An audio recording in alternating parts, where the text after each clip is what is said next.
there's something to the fact that communication with God keeps us in alignment with Him. The motivation to push through and persevere, knowing that's going to benefit me in the future. And then at the end of the day, reflecting on how I did that through, if I did complete that task in a way of encouragement.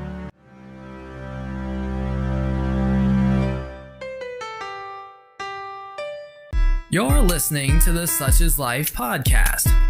Fighting through the noise of the struggles of people in the 21st century. Hey man, that's not right. You can't do it like that. Do it like this. With the Bible unashamedly at the forefront. Seeking turning on alignment of spirit, mind, and body God's way. Here are your hosts, Christopher Nelson II and David Soto. Tell them we stay winning. Alrighty, well, if you're new to the pod, anybody who's listening, or if you're returning to the pod, you already know. If you haven't subscribed, go ahead and do that. It's fun. It helps the channel. And don't like the video yet. Wait till the end until you've heard something hopefully insightful that you've enjoyed. And then you can go ahead and like the video at that point so you don't lose the ability to come back and access this cool content. For us as young adults in today's day and age, it's easy to get confused by the various things being thrown at us by society, by other young adults who are struggling through life, who might not necessarily have a relationship with Jesus, and a variety of other factors, family related, work related, school related, what have you. So it's really easy to get confused as a young adult today. And in fighting through that confusion, obviously, we have to come to the conclusion that we have to prioritize our life. We have to prioritize the events that we partake in, the circumstances that we put ourselves in, and the tasks that need to get done. It's just part of becoming a responsible adult. And that goes for practical circumstances and faith-related circumstances too. So, just in thinking about how we prioritize life, how do you kind of go about prioritizing life from your perspective? Right now, school and life are busy with trying to hang out with friends, trying to make some good relationships there. As well as school, trying to be on top of my schoolwork and stuff like that. But work-wise, right now, trying to be able to get into the calling of ministry more and be involved more into the church, I guess. So that's how I'm kind of balancing life right now so far. A lot of people, at least that I've heard, who aren't necessarily working in the ministry space kind of seem to think that that's the cop out, right? You don't know what you want to do out in society. So you're like, oh, I have a faith. Let me just work in ministry. What for you do you think is God working on in your life that has given you sort of that calling? And how do you sort of find that it requires the same prioritization as, someone who works a regular job might have to prioritize in a similar type of manner? In the past, I've helped with serving the church by starting out doing cleaning to even going up to working with the worship director, playing piano. But with some people saying that it's not a job, I would say otherwise, where you're still serving the people in the church, trying to provide a better setting for them to worship, to be able to come to church in a clean church, I guess to say, and being able to, in a way, see how the behind the scenes are probably some of the best for ministry, because you get to see in a way how Jesus kind of experienced life from behind the scenes. I like what you mentioned about that. Church is like the place where we as people come to congregate. And as such, we want to make that the best possible environment that we can. And that requires putting effort into making that a good space for anybody who comes through at a minimum, right? Good is the very minimal requirement for leading a church in that regard. So it certainly does require responsibility, and it requires a similar mindset as it would require anybody who's working out in the regular world. Like I work professionally. I have to show up with the understanding that I'm putting the best product of myself that I possibly can into the circumstances that I'm enduring, so that whoever I impact feels that impact and is left wanting to know how do you go about doing your routine and that type of thing. It's super fundamental that we're not just being our best selves for ourselves, but also being our best selves for Him.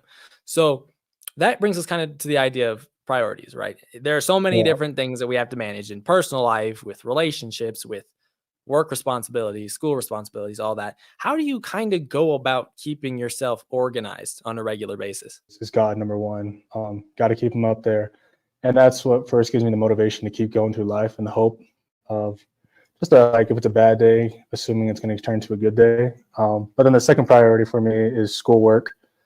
I've put a lot of money into this school, and keeping up with schoolwork is a very high priority for me, also for my parents and for the degree I'm going into, which is theology. So getting to know and getting the information I need to be successful in the real world through ministry and whatever ministry job I have in the future, if it's missions, if it's being a pastor, anything like that.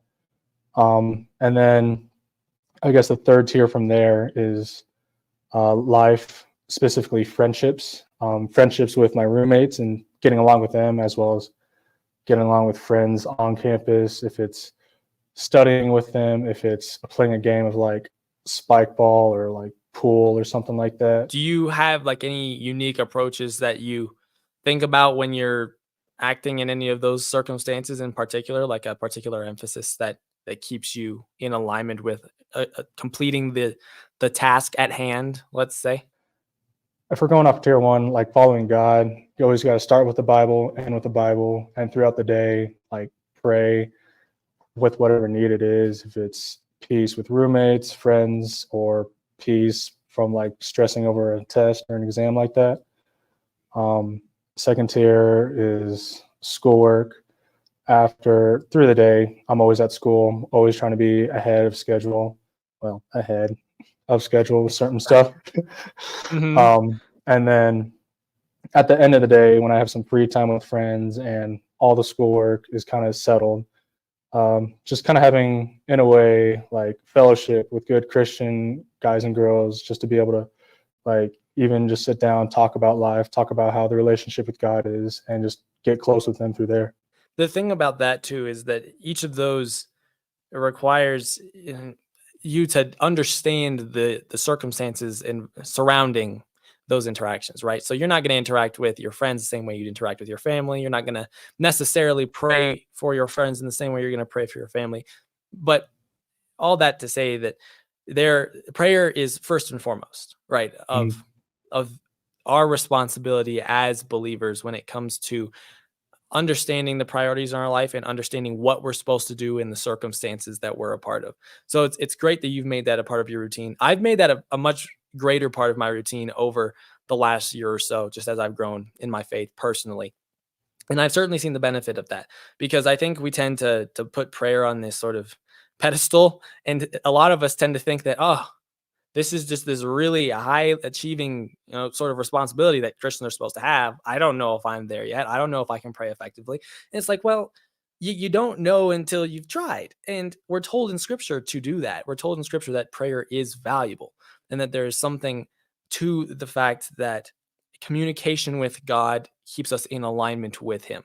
So in order to be able to be at our best in our lives and to wander through each of the circumstances we face, it's important that we are hearing from God in those circumstances. And that starts by being able to hear from him in, the most seemingly mundane of times of the day, right? Where it's like, all right, God, here are my friends. Like, I'm going to do something with them, or they're struggling with this. Like, can you help them or give them your guidance on whatever it is that they're struggling with, type of thing, right? And there's certainly value to pursuing that. So prayer is important. How does reading scripture fall into your sort of routine as you prepare to take on the day? Reading scripture is like a way of like meditating on what God is saying to me.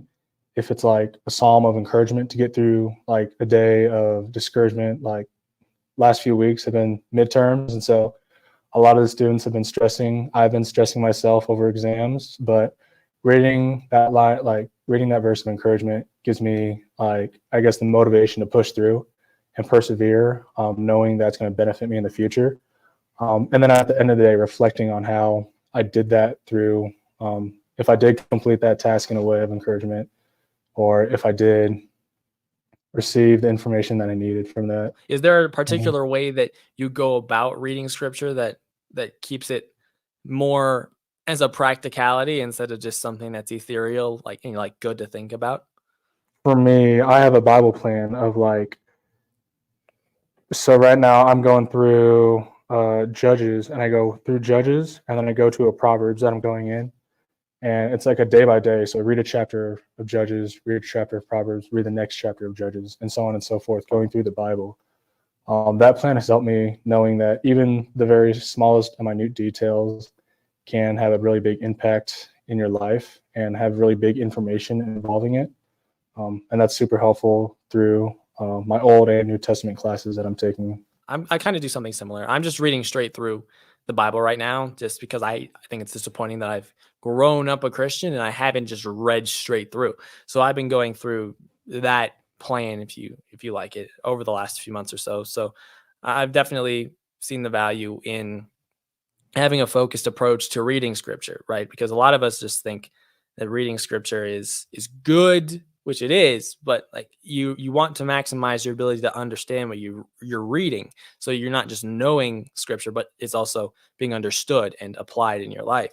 So I've found that staying in some sort of plan, whether it's topical, whether it's, just reading through a book of the Bible on a consistent basis, is a lot more effective than saying, oh, today I'll read Acts, tomorrow I'll read Ezekiel. Who reads Ezekiel though? That's really unfortunate. It's unfortunate that we don't. It's unfortunate that we don't read the Old Testament more, and that's something Yeah. I've realized as I've been reading just straight through. But yeah. So I mean, I like the idea of the plan. Sticking to a plan is paramount to developing the understanding, and that's a step above just the knowledge that you would have attained from reading it. So after you've got sort of the spiritual element of your day in order, let's say, do you do this in the evening or the morning, by the way? I don't think I asked. So I actually do it both. I originally started doing it in the evening, but then my mom kind of showed me to do it more in the morning so you can reflect on how encouragement goes through your day. Nice. Oh, that's Yeah. good. Yeah, I agree. That's what moms are great for, aren't they? Moms Yeah. are fantastic. They need Yep. more love. We need more love from moms. But that's good. Okay, so you start your day. I'm the same way. I don't understand how the people who read their Bible in the evening manage to do it. It's like, for me, after a long day, it's like I have no energy. I just need to sleep. It's tough. And Yeah. so I mean, props to people if they're able to do that. But I do agree. I think reading in the morning does allow you that sort of reflective element that carries what you've learned into the day in a much more effective fashion. So at that point, obviously you've got, well, I don't know. Are you working? Do you work right now? Not yet. I've been trying to get into more ministry, like aspects of work. Okay. So there you go. So Yeah. your day does include work. It does include school. And then time with friends, I'm sure you try to make a part of your schedule regularly. But in order to maximize the relationship of those three elements that your day is effectively, is like, how do you go about doing that? Is your work like schedule based, like they need you to help or work at these specific times, or is it more just a more fluid type of thing for you? When they need me, I can go and help them. Most of the time, they haven't called me yet recently, but it's just kind of when they need me, I'm there for them. So they're like backup, I guess, to say it. So when it comes to school, then how do you manage that element of your schedule? It just depends on what schoolwork I'm given and how much homework is due that night or in the next week or so. And so, like, for whatever class I do, the next hour I try to work on whatever is required for that class, and then vice versa for every single one after that. But then at the end of the day, at my very last class, I try to hang out with friends as much as I can when there's still some sunlight and still somewhat warm. I think for me, with that circumstance, I certainly have to prioritize work, obviously, throughout the week, and then school kind of fits in when during the week when I have time. Most of the time, I just set Saturday aside and say, all right, look, this is going to be my primary school day.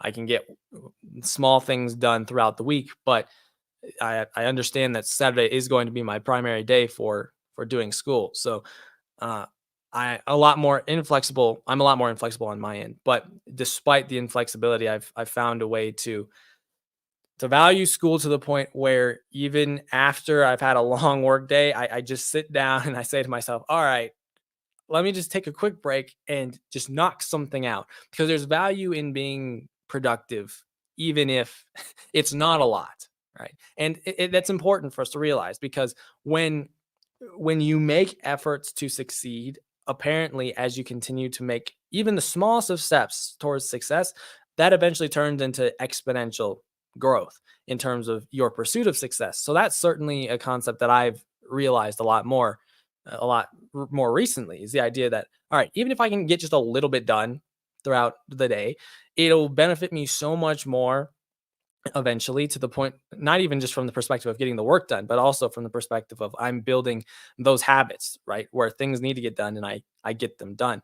What do you kind of think about that general idea of just doing small but productive things, even when you don't feel like it?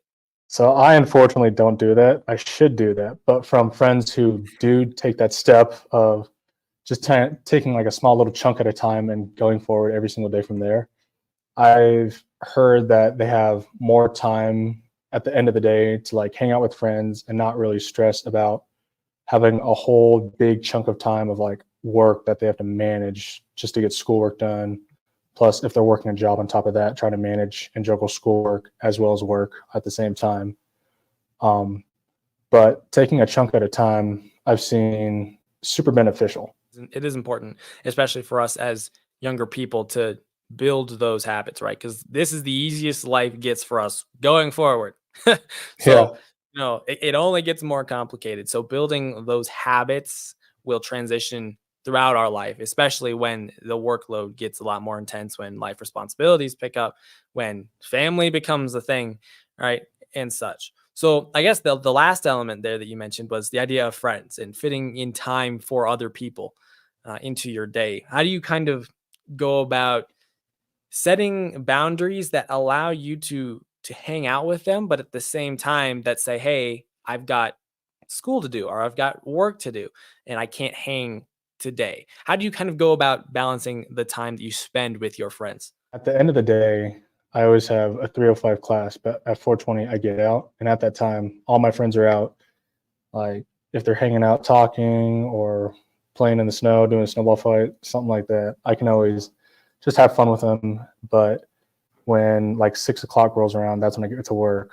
But in a week, I always take Saturday as my Sabbath day to really spend time with friends and not really have to worry about having to stress about work, schoolwork, and exams in the near future. I can just take that time to really just have fellowship with friends or take time with God and just worship Him for the day He's made me. How does that approach sort of change your general perspective on life? Do you feel more peace? Do you feel less stress? Some combination of the two? A combination of both. I mean, because when you're living, I guess, for more of living just like a day where you can just have enjoyment of like stuff you enjoy, if it's playing video games, if it's going on a hike outside, anything like that, you can just make it that for your day and you don't have to think about the stress of just anything that's behind you and just have freedom there.